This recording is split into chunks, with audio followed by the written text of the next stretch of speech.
अस्सलाम वालेकुम। उम्मीद है कि आप खैर आफियत से होंगे और खूबसूरत जिंदगी के लम्हात को बड़ी खूबसूरती से गुजार रहे होंगे। जिंदगी बहुत हसीन है, इसको हुस्न और जमाल के साथ गुजारें।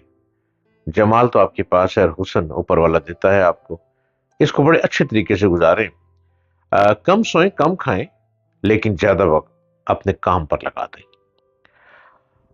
मेरे चैनल को सब्सक्राइब कीजिए, डॉक्टर जलील असलम ऑफिशियल, और मैं हर रोज आपके सामने आ रहा हूं नित नई गुफ्तगू लिए।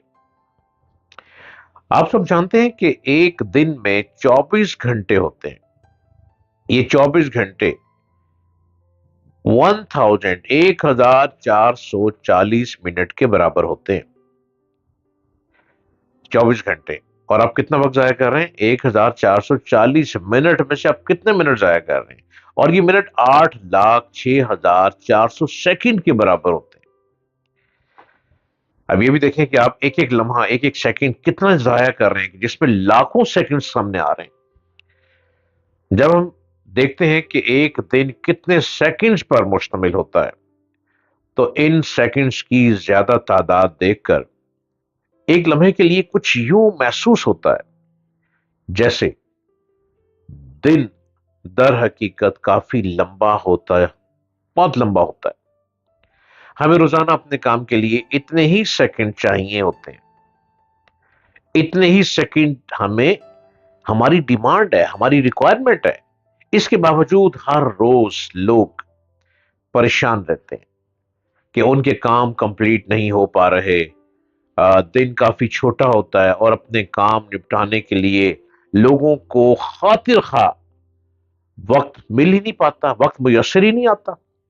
इसी महज इसी वजह की बिना पर लोग बहुत परेशान हैं, जो इस एहसास की बिना पर असाबी तनाव का शिकार हो जाते हैं कि उनके पास वक्त कम है।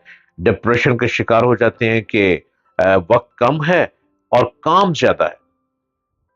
जो इनसे निपट नहीं पा रहे, रोजाना वो जिन कामों की फहरिस्त लोग बनाते हैं, उनमें से कुछ ना कुछ जरूर बाकी रह जाते हैं। ऐसा लगता है कि वो मुसलसल भाग रहे हैं, लेकिन कभी अपने टारगेट तक नहीं पहुंच पाते। ये एक किस्म का एहसास से शिकस्त होता है, जो रफ्ता रफ्ता लोगों के असाब को तोड़ तोड़ फोड़ देता है। वो रोजाना अपने दिन के अख्ताम पर अपने आप को थका थका मांदा महसूस करते हैं, लेकिन ये महसूस नहीं करते कि उन्होंने किसी मकसद की कामयाबी हासिल की है। कितनी कामयाबी हासिल की है? शिकस्त और नाकामी का ये एहसास रफ्ता रफ्ता लोगों को अंदर से खोखला कर देता है। कुछ लोग ऐसे हैं कि जिन्हें सुबह आंख खुलते ही डिप्रेशन, असाबी तनाव और थकन का एहसास होता है, जैसे उन्होंने बहुत से काम कर लिए, लेकिन फिर भी वो अपने टारगेट तक नहीं पहुंच पाते। दर हकीकत ये एहसास उन्हें रोजाना होता था, और फिर रफ्ता रफ्ता इस बुरी तरह उनके जहन पर सवार हुआ कि हर रोज सुबह होते ही और आंख खुलते ही उन्हें इस एहसास से वास्ता पड़ने लगा। यानी रफ्ता रफ्ता वक्त आ गया कि उन्हें कुछ किए बगैर ही थकन, नाकामी और अपने काम पूरे ना होने का एहसास होने लगा। अब एक कंपनी के कोई साहब एक बड़ी कंपनी में सीईओ थे। इसमें शक नहीं कि उनके सर पर बहुत सी जिम्मेदारियां थी, मगर दूसरी जानिब उनके इन हकायक को मद्देनजर रखना भी जरूरी था कि वो काफी सालों से चीफ एग्जीक्यूटिव ऑफिसर सीईओ हैं और उनकी जिम्मेदारियां यही थी। लेकिन कुछ अरसा पहले तक उनके महसूसात ऐसे नहीं थे जैसे अब थे। अगर आप जरा सा गौर करें तो उनकी मौजूदा कैफियत की वजह समझ सकते हैं। दर हकीकत उनकी मसरूफियात और जिम्मेदारियां तो अब भी वही थी जो पहले हुआ करती थी, लेकिन सिर्फ सिर्फ ये पड़ा था कि कुछ अरसे से उन्होंने इन जिम्मेदारियों को कुछ ज्यादा ही अपने सर पर सवार कर लिया था। एक तो उन्होंने खुद ही अपने कामों में कुछ इजाफा कर लिया था, यानी ज्यादा कारकर्दगी दिखाने के लिए उन्होंने बाज ऐसे काम भी करना शुरू कर दिए थे جو وہ آنے والے کل میں بھی کر سکتے تھے، اور انہیں کوئی فرق نہیں پڑتا تھا، لیکن انہیں بھی آج کے کاموں میں ہی شامل کر لیا تھا۔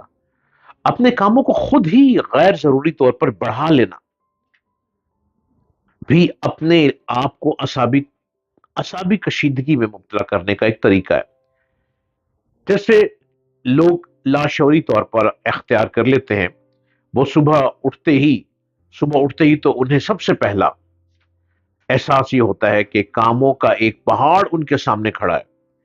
ظاہر ہے اس سے رفتہ رفتہ ان کے اعصابی تناؤ میں مبتلا ہونے کا سلسلہ شروع ہو جاتا ہے، جو بعد میں باقی ایک مرض بن جاتا ہے۔ بعض لوگوں کو احساس ہونے لگتا ہے کہ وقت تیزی سے ریت کی طرح ہی ان کی مٹھی سے پھسل رہا ہے۔ یہ محض وہم ہے۔ وقت ہمیشہ اسی رفتار سے گزرتا ہے جس رفتار سے وہ ہمیشہ سے گزرتا چلا آ رہا ہے۔ ضرورت صرف اس بات کی ہے کہ آپ اس کا درست استعمال سیکھیں۔ آپ کو جو بھی حیثیت ہے، آپ جس عہدے پر بھی فائز ہیں، آپ کے کام کی جو بھی نوعیت ہے، آپ خواہ ملازم ہیں یا آزادانہ طور پر کام کرتے ہیں، آپ بزنس مین ہیں یا دکاندار، آپ کو اپنے کاموں یا ذمہ داریوں کو ایک ترتیب میں لانا ہوگا اور ان کی ایک حد مقرر کرنا ہوگی۔ پھر آپ کو دیکھنا ہوگا کہ اس حد تک کام کرنے کے لیے آپ کتنے وقت کی آپ کو ضرورت ہے۔